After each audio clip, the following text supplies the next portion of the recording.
Geometry classifies points, lines, planes, and space as undefined terms because it is easier to understand what they are from a description of their properties than to attempt to give them a precise definition.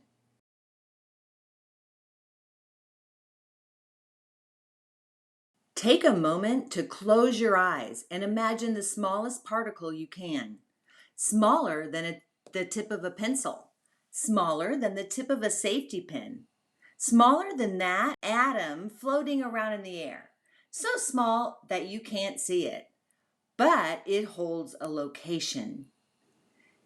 It is in a unique location, meaning it is the only thing that can occupy that spot. This imagined object is called a point. A point has no thickness, length, or width. It has no measure in any direction and is considered to be zero-dimensional. A point is represented by a dot and labeled with a capital letter. When two or more points sit next to each other, they begin to form a line. A line has no thickness or width.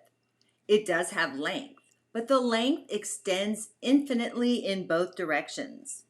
So its measure is infinite. Since a line has length, it's considered to be one-dimensional.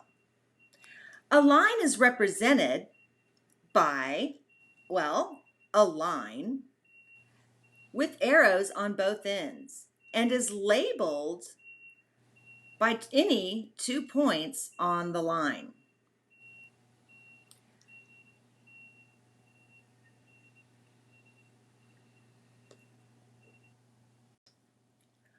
A plane has length and width, but no thickness or height.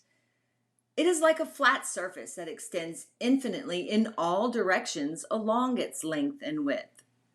Since a plane has length and width, it's considered two-dimensional.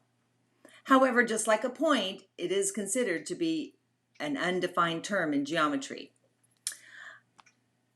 A plane is represented by a four-sided figure drawn in perspective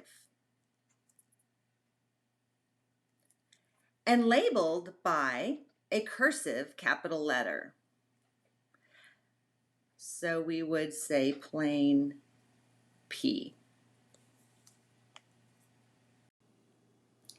Geometric space is the infinite set of all points in all directions.